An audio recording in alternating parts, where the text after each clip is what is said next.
Hey everybody, this is a piece titled One Nation, One Reich, One Peace by Wolfgang Pohrt.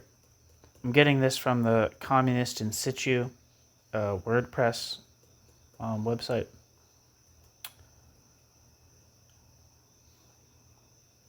If the atom bombs are set off, we'll be dead, but we have to live with the opponents of increased armaments and the neutron bomb. Once the bomb has fallen, no one suffers anymore. We suffer from its anticipated political consequences, for in the nuclear age the consequences of war precede it. After a nuclear war, there will supposedly be cockroaches with 5 heads and legs 4 meters long. The mutations that interest us, however, take place beforehand, and they look quite different. One wanted to start a peace movement, and it turned out to be a German national revival movement.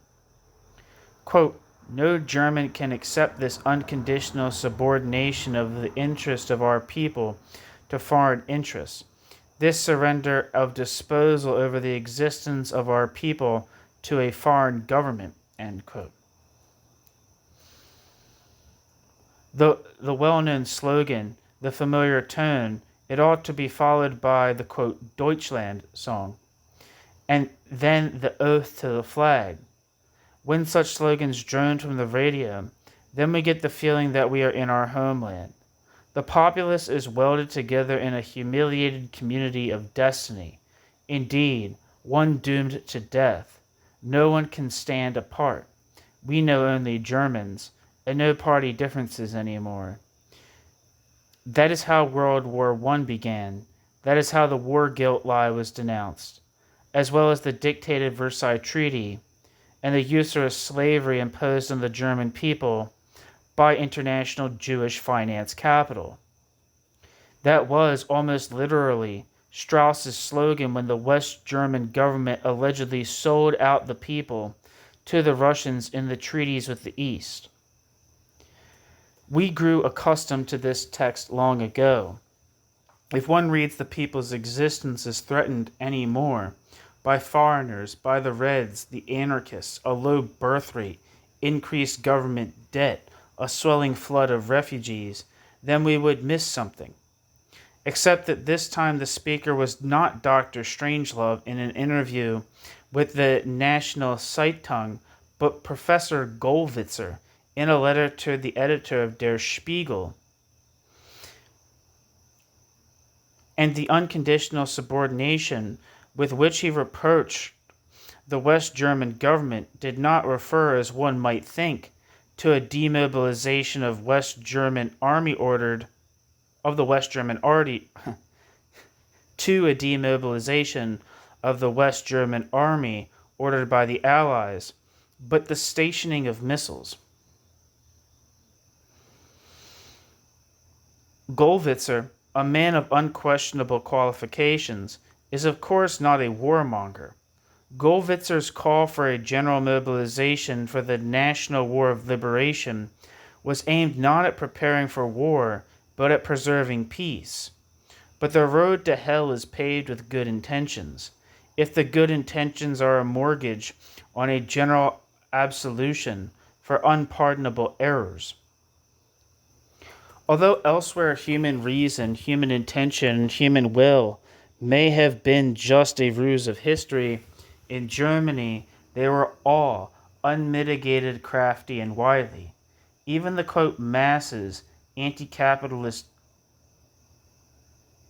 even the quote masses, anti-capitalist longing, end quote, led here, contrary to all expectation, not to a revolutionary liberation from the rule of capital, but to its crowning culmination and suppression in concentration camps.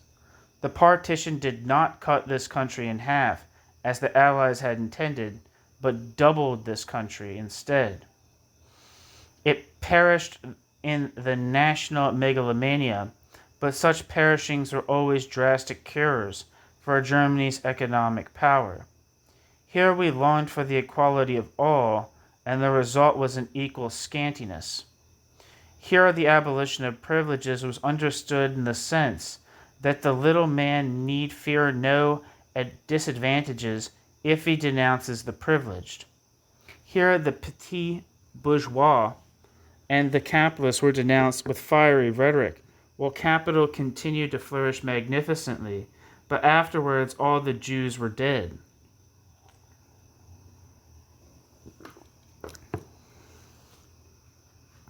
Here nothing is innocent, not even enthusiasm for peace, especially not if the enthusiasm for peace catalyzes a German national revival movement. One could now object that Pershing missiles and neutron bombs are a threat against which one can rightly make a pact even with the devil. And if we sing all the stanzas of the Deutschland song 3 times a day, and speak after the little man's own heart, quote, foreigners out, end quote, and elect Adolf von Taden chancellor, if he is still alive, the main thing is to get rid of the nuclear missiles, and if we still listen to the International only in secret and betray our insights, knowledge and principles to the demagogic slogans of a German national peace movement, the main thing is that the nuclear missiles be removed.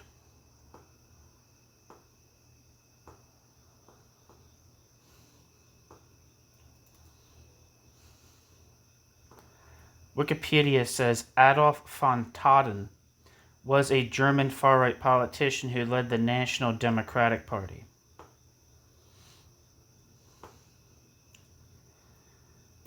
Back to the text.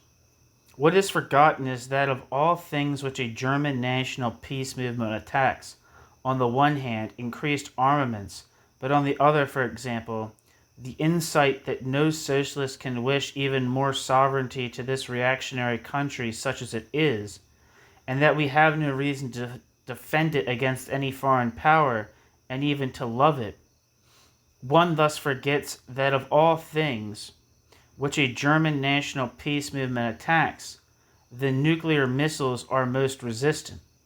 Certainly, in the end, the missiles will still be there, and only our reason, our credibility, our insights and knowledge will be gone. A peace movement that no longer recognizes any parties and classes, but only Germans, can achieve only partial success, the final defeat of the left. One could continue in the same vein.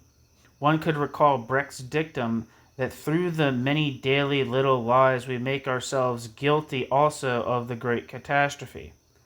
When Gollwitzer, and with him the new peace movement, transforms this populace into, quote, our people, end quote, not just a possessive pronoun was added where a demonstrative would have been called for.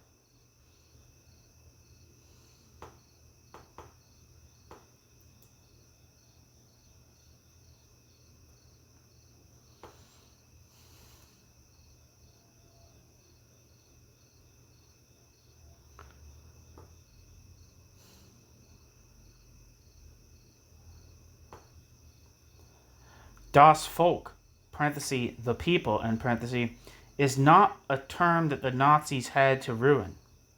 But for 100 years already, it had been the lie of the necessarily fated connection of the individual with the coerced collectively, I think it says collectively here, but I think it's supposed to be collectivity, with the coerced collectivity of the nation, i.e. the lie that denies the Enlightenment idea of mankind, and with it the promise of the socialist revolution, still unredeemed down to this day, the association of free men.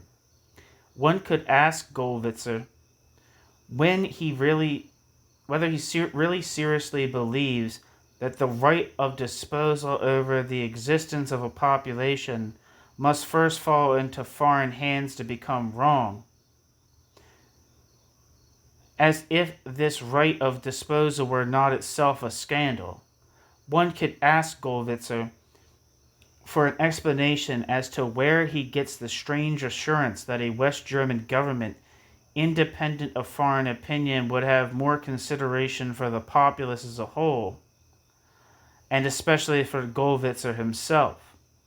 We recall the people who were not murdered and expelled by foreign powers, but by the German police, by the Gestapo and the SS. Some found asylum abroad.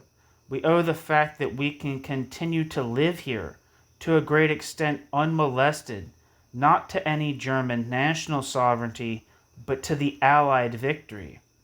And a year ago, some wished that in case Strauss won the election, foreign countries, if necessary, the CIA, would prevent the worst.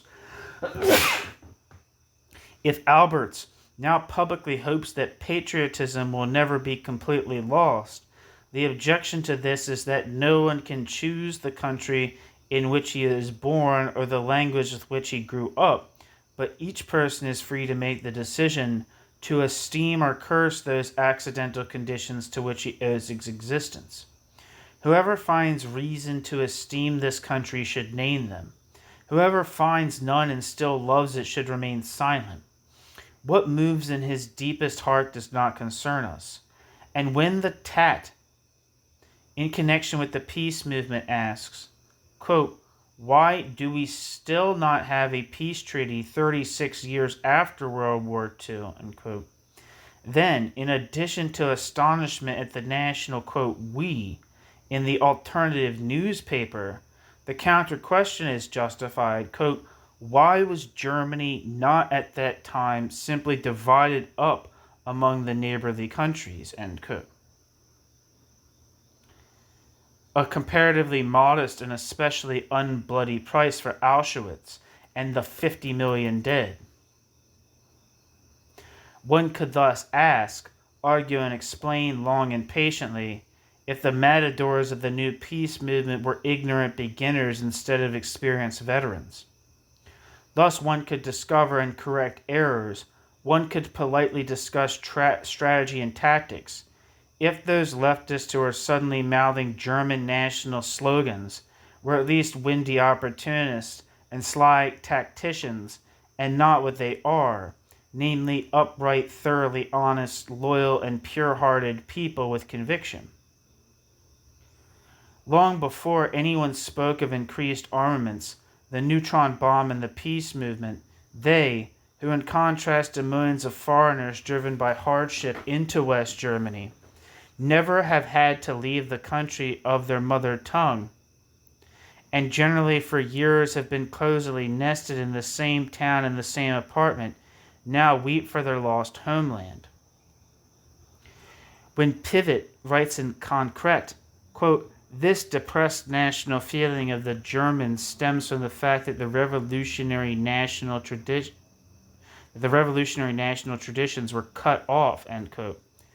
That is because no one but the Germans themselves have cut off their revolutionary traditions, if there ever were any, and because one must hold a finger out so that another can simply cut it off, a whimpering lie that serves neither peace nor disarmament, but only the emotional needs of its author.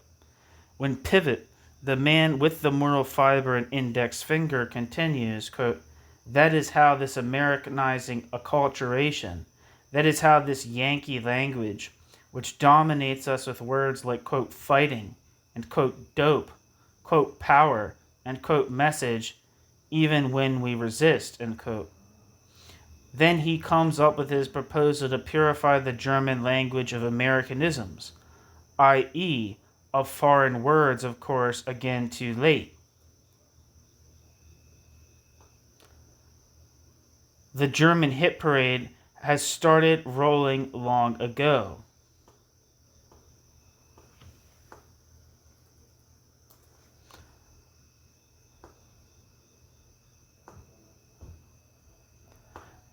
When the leftist writer Gert Fuchs, in a conversation with Pivet published in Concret, states, quote, these people have dishonored us. They have made an entire people into their accomplices. That is a mental and a political poisoning, end quote. Then we no longer need to know whether, quote, these people, end quote, means the American government, the West German government, or the Nazis.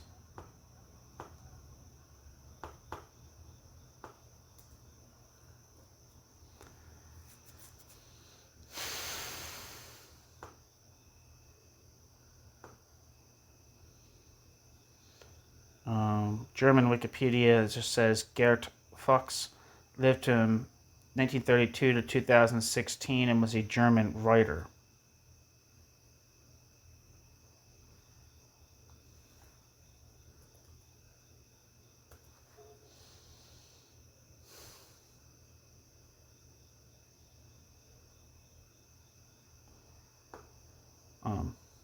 Back to the text. This people, at least, has not done anything evil. It has just been crucified and seduced, and others are always to blame. When Pivot valiantly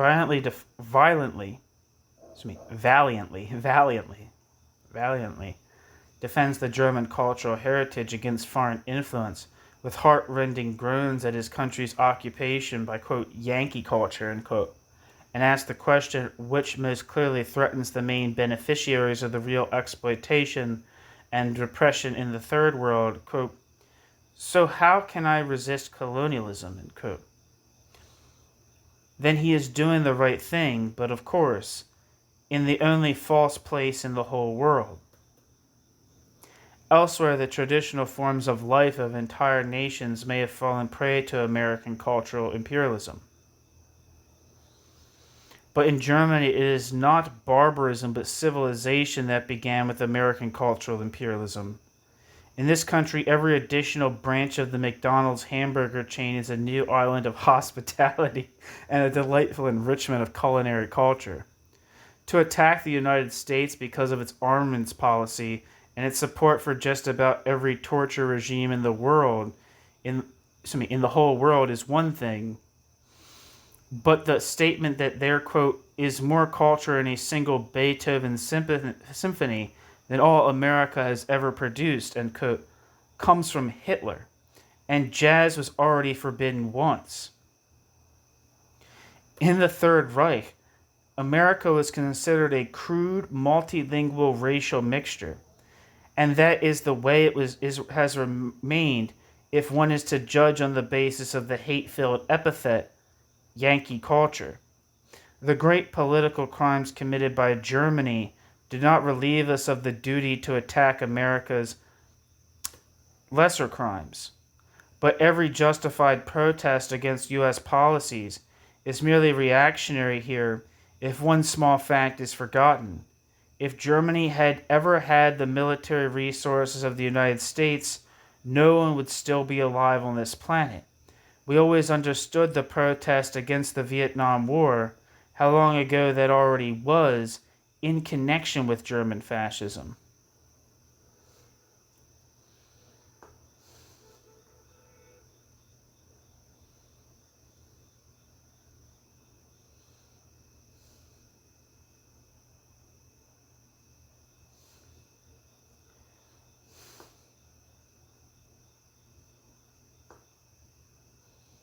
One second. I'm going to copy that down because it's a fun quote.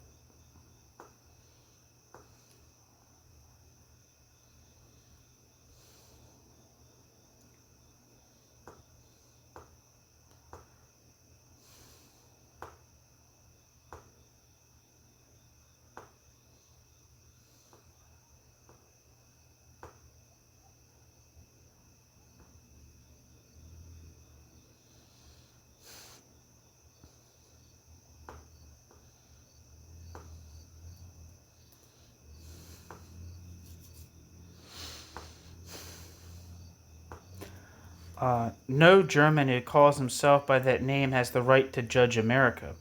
Whoever lives in Germany and nonetheless does not want to be silent about crimes being committed everywhere in the world must first of all renounce his nationality. A flaunting of Germanhood and national demagoguery, which are already supposed to strengthen the new peace movement against additional armaments, and the neutron bomb, in truth, take away from it any moral and political legitimacy. Thus, one must suspect that not just the neutron bomb, that would be excusable, has robbed the German leftists of their reason, but that they lost it long ago. Thus, one cannot escape the ugly suspicion that the peace movement is not so very concerned about increased armaments. The blood and soil murmurings, the quote homeland unquote whispers, the birth wave, the mother cult, love for the pale mother, the rubble woman, the rubble women, raw food, nature, and the wild health. This explosive mixture of sentimental values, tearfulness, and brutality, customary in this country, existed long before the increased armaments, and only the spark was missing. Now the neutron bomb has become the fuse to ignite a German national revival movement. The alternatives are its mass basis, and the fatherland once again firmly has embraced its rejected children. Subterranean forces and semi-ends of the world have always been necessary to unite this country. What follows from this? Nothing, of course. America is mighty and great. The German mark is falling. The Germans are skilled in adapting and masters at reaching for the ceiling. In a year, all this will be forgotten again, including, of course, increased armaments and the neutron bomb. Then the anger will be directed against the Turks. Translated by David J. Parent. Thank you so much for listening.